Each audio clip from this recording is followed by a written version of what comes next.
Excellencies, ladies and gentlemen, welcome from Tirana to the 28th Ministerial Council of the Organization for Security and Cooperation in Europe. It is a pleasure to see in this large screen so many of you, and it would have been even bigger pleasure to have seen you here in the capital of Albania. But in this challenging time, this is the only way we have been left with. I hereby declare formally the 27th meeting of the OSCE Ministerial Council open. And let me now proceed to agenda item 2, adoption of the agenda.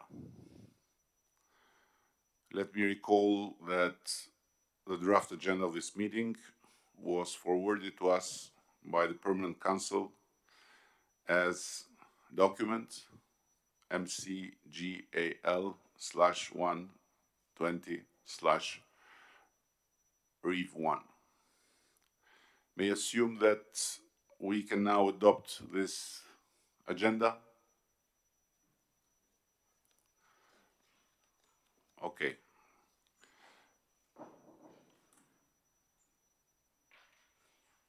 Anyone that want to take the floor? Good. The agenda is hereby adopted. Agenda item 3, address by the OSCE Chairperson-in-Office. So let me now take up agenda item 3 and allow me in my capacity as Chairperson-in-Office of the OSCE to deliver my address. Dear friends, ladies and gentlemen, when Albania took over the chairmanship of the OSCE in January, everyone spoke of an organization that is struggling. By sitting here now, I can only confirm what my predecessors also felt. We are in crisis, a worsening crisis. This is not a state of affairs that has been brought on by our organization, its structures, or its people. They should all be commended for their tireless commitment to improving comprehensive security in Europe. Instead, let's face it, this sorry state of affairs has been brought on by us, the 57 participating states of the OSCE. We supposedly have a shared vision, created in Helsinki and continued in Paris, Istanbul, and Astana for a democratic, peaceful, and united Europe. That vision is moving further away from us because our principles are not respected, because our commitments are not implemented, because the divergence in our views is growing, because unilateral is too often chosen over international, because confrontation is chosen over conversation, and because disruption is chosen over cooperation. This should at least deeply trouble us all. We must bear in mind the world also beyond the OSCE region, a world in which we represent a declining share of the global population, a declining share of global GDP, a world in which we are concerned about preserving and promoting our interests. We will not maintain our influence if we are not united or steadfast in our commitment to what we stand for. But setting aside the geopolitics, I am far more troubled by what our current crisis of cooperations means at the local level. It means we fail to properly address our weaknesses and to better ourselves, or tackle the threats and challenges our societies face, from terrorism to climate change, or stand up for the rights and freedoms of all our people, including the young, the elderly, the vulnerable, and the underrepresented. Yet the appeals of previous OSCE chairs calling for strengthened cooperation to address this have largely fallen on deaf ears. I have to say this. Your heart is either in this organization or it isn't. You either want to prevent and settle conflicts or you don't. You either want to promote free media or you don't. You either want to protect human rights and democracy or you don't. It is really that simple. Our organization is only as strong as its commitments, and our regional security is only as strong as your will to implement those commitments. If that will is lacking, as it seems to be today, then we will struggle to ever emerge from a crisis that brings us crisis and crisis all and over again.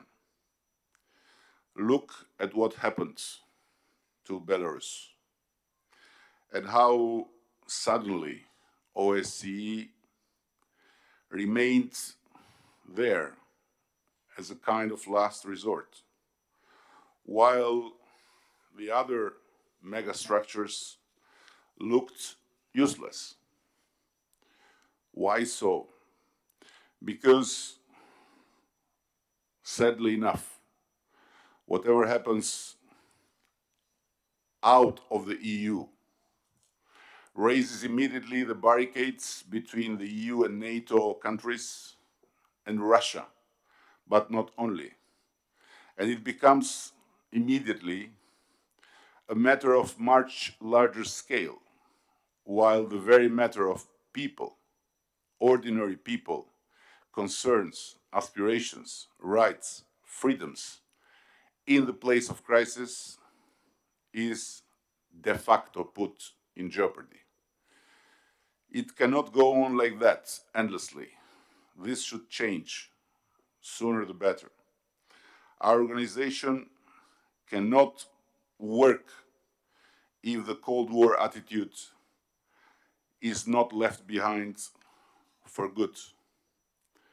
Much easier said than done, of course, but at least it should be said, and it should be discussed. And in no other space than this space, the OSCE space, this can be discussed and hopefully can happen. And no other organization than this one can raise to the challenge of uniting, while these two conflicting worlds within the space of Helsinki School of Thought raise and disrupt over and over again. Dear colleagues, even by usual standards, this has been a particularly testing year for the OSCE. The extraordinary and unprecedented consequences of the COVID-19 pandemic have touched all areas of our lives. My sympathy goes to those who have lost loved ones as a result of the virus. And my sincere thanks goes to those health and frontline workers who persevere every day, every night, in keeping us safe and maintaining our essential services. While we predominantly focus on the health and economic consequences of COVID, we must also tackle its adverse impact on our comprehensive security. It has led to disruption in our military verification activities, intensified the humanitarian impact of conflicts, resulted in a significant increase in cybercrime, and proven fertile ground for disinformation, to name but a few examples. It has also had a substantial human impact, with emergency measures restricting rights, increases in domestic violence and online exploitation, and worrying instances of xenophobia, discrimination, and intolerance. We all know this will feel like a long winter, but there is a brighter future ahead, and we can and we will take bold and concerted measures to build back better and to not waste the future.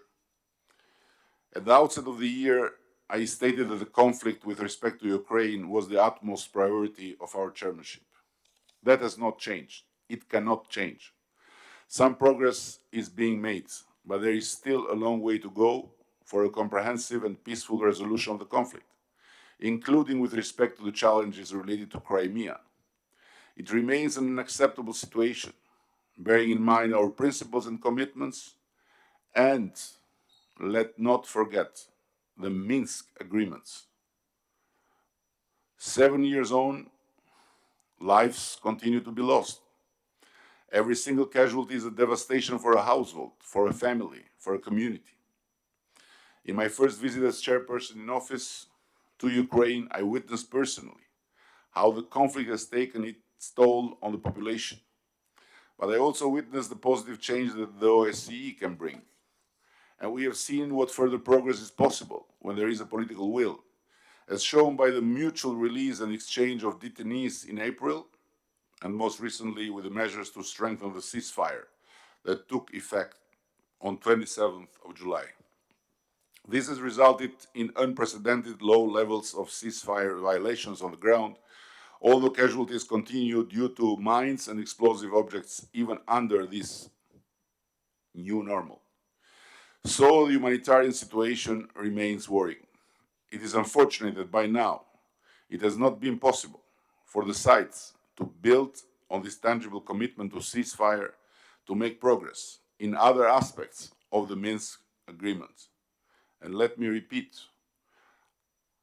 shying away from the Minsk agreement is not finding a way towards the future. Last December, the Normandy 4 leaders met after 3 years and agreed on conclusions that can indeed boost the process, but should be fully implemented. These opportunities are not abundant, and I appeal for a more practical approach in the discussions in the Trilateral Contact Group under the mediation of the OSCE. We need to make best use of it. We also need to make best use of the special monitoring mission to Ukraine, whose budget we agreed to increase this year. It has been a difficult year for the SMM, and I express my utmost appreciation to the dedicated women and men of the mission. The SMM has continued to implement its mandate while taking into account its duty of care considerations. But there is no justification for any interference with the work of the mission throughout Ukraine. Nor is there justification for situations where the safety and the security of the civilian SMM staff or the mission's assets are threatened. The SMM must be allowed to do its job. Elsewhere in our region, while the world was fighting the pandemic, the OSCE's mediators were also fighting distrust and the potential hardening of conflict divides. We cannot let this Ministerial Council pass without referencing the recent fighting in the Nagorno-Karabakh conflict context, where many lives were lost. I'm thankful fighting was over and has ceased. Now it is time to implement the commitments undertaken, and I express my full support for initiatives under the auspices of the co-chairs of the OSCE Minsk Group to relaunch the negotiation process. Substantive negotiations must now be continued in good faith in order to reach agreement on the steps for a comprehensive, peaceful, and lasting resolution of the conflict. Our chairmanship has also sought to prioritize the situation of conflict-affected populations in Georgia. There were glimpses of cooperation and pragmatism on public health issues, which the OSCE nurtured through its good offices.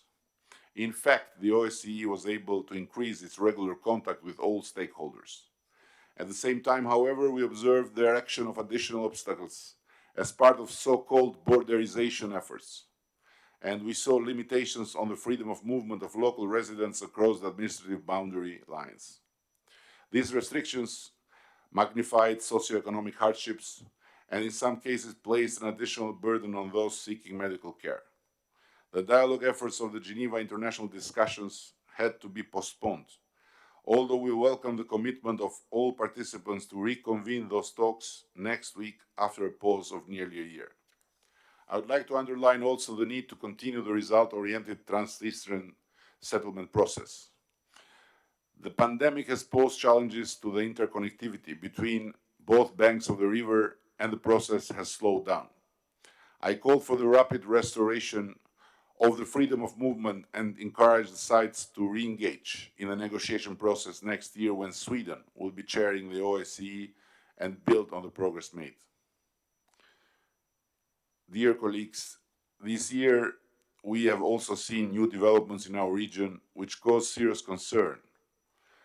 In particular, and I go back to this point, the ongoing situation in Belarus. Things haven't improved, unfortunately, in the past 4 months, particularly with respect to the ongoing violations of human rights and fundamental freedoms. The loss of lives and injuries have been especially troubling. In August, together with my Swedish counterpart, Minister Ann Linde, who kindly arrived to Tirana, is here with me, we offered to visit Belarus and facilitate dialogue. It was an offer to help to Belarus as one of us, recognizing that the situation must be resolved in Minsk among the people of Belarus in full respect for their independence, sovereignty, and international obligations.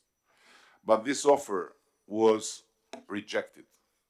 It could have been an opportunity to move from confrontation to meaningful dialogue. Instead, confrontation has continued.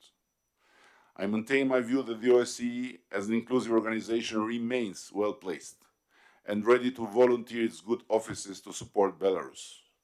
And I hope Belarus reconsiders this offer that will stand there, although under the new chairmanship. But again, I want to stress what can be a very important lesson learned from this crisis, which is the very fact that suddenly, I repeat, OSCE remained the last address, the last station, the last resort. And this shows something. This shows that in this large space of the OSCE world, we need to focus on how we boost the OSCE tools and how we make of the OSCE a possible instrument to help members to solve crisis by realizing finally that the other megastructures are not able to do so. Ladies and gentlemen, Albania has therefore had to steer the OSCE ship in particularly turbulent times. And things became even harder to steer with the vacancies in our organization's 4 senior management positions in July. The effectiveness of the OSCE needs capable senior management. And it was another moment where we saw how important this senior management is, but also how important it is to focus in strengthening, first and foremost, the trust within this organization, and in bringing this organization to another level by making it a genuine organization about the principles on which it was founded, but by not allowing it to become another space where the permanent conflict between, as I said before, the EU and NATO family and Russia, and not only, is just transferred. Anyhow, I'm delighted that at this council we are set to appoint the OSCE's new leadership. Helga Schmidt as Secretary General, Matteo Mecacci as the Director for the Office of Democratic Institutions and Human Rights, Teresa Ribeiro as representative of freedom of media, and Kairat Abdrakamov as the High Commissioner on National Minorities. I have every confidence in their abilities, and I call on you all to fully support them in implementing their vital mandates over the next 3 years. I'm also delighted we now have a succession of future chairs in Sweden and Poland. Together with the new leadership and upcoming chairmanships, I believe we can get back to full power and chart a way forward for our organization. In a shifting world, we all recognize the need for new strategic direction, an openness to reform and sufficient investment. And new strategic direction, openness to reform and sufficient investment should be three main goals for the OSCE itself. So colleagues, let's use Tirana as an opportunity to turn a corner, to emerge from our current crisis of cooperation, and to build towards 2025, the 50th year of the OSCE, to make it an organization that delivers on its commitments for each and every one of our people. Thank you very much.